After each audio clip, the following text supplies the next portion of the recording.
चालबाज ड्रामे की अगली किस्त में आप देखेंगे कि आशिर के वालिद तो अपनी भाभी की तबीयत की वजह से ईशल के घर वालों को इनकार कर देते हैं कि हम मंगनी की रस्म करने नहीं आ सकते। ये सोचे बगैर कि उन लोगों ने इतने मेहमान इकट्ठे कर रखे हैं, क्या इज्जत रह जाएगी बेटी वालों की।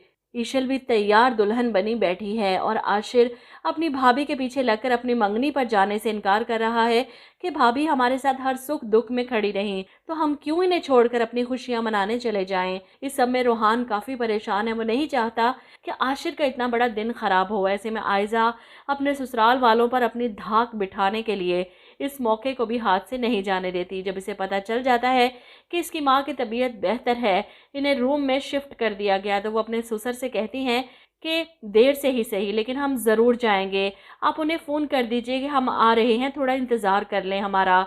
आशिर, असद सब इनकार करते हैं लेकिन आयजा इनकी एक नहीं सुन। वो अनाया को भी अपने साथ ले जाती है। कुछ देर की बात है, हम होकर वापस आ जाएंगे, बेटी वालों की इज्जत का सवाल है। ये सब करके वो अपनी इज्जत और बढ़ा लेती है अपने ससुराल वालों की नज़रों में। अब ये लोग पहुंच जाते हैं ईशल को अंगूठी पहनाने। खुदा खुदा करके ईशल के माँ बाप को भी सुख का सांस आया, वरना किस किस को क्या क्या जवाब देते। आयजा खुद ईशल को अंदर से लेकर आती है, आशिर अंगूठी पहनाता है। फंक्शन में शयान को देखकर आयजा डर जाती है। इसे यकीन हो जाता है कि सब अनाया ने किया है।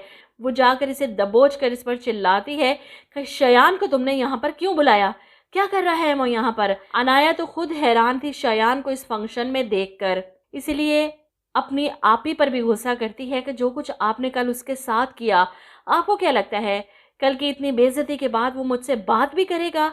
आयजा परेशान कि आखिर शयान की ईशल के घर वालों से क्या रिश्तेदारी है। ऐसे में शयान अनाया को इग्नोर करता घर के अंदर चला जाता है। इसे पता था वो इसके पीछे भागी आएगी और ऐसा ही होता है।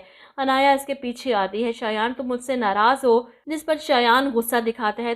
तुमने और तुम्हारी बहन ने कोई कसर छोड़ी है नाराज ना होने की। इतनी इंसल्ट की तुम्हारी आपी ने कल मेरी, इसलिए प्लीज दूर रहो मुझसे। ये ना हो कि यहाँ पर भी कोई तमाशा लगा दें। वो अपनी तरफ से अनाया को बुरा भला कहकर चला जाता है और अनाया रो रही है शयान की नाराजगी पर कि वो इसे कैसे मनाए। ऐसे में रोहान घर के अंदर आता है।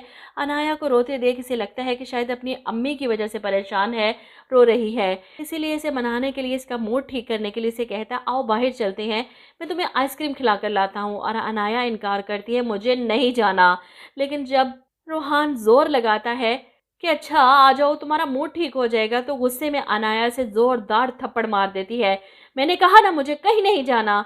रोहान इसका गुस्सा देखकर परेशान, अनाया ने इसे थप्पड़ क्यों मारा, ज्यादा ही कुछ ओवर दिखाया जा रहा है इसे, ऐसी भी क्या हूर परी है।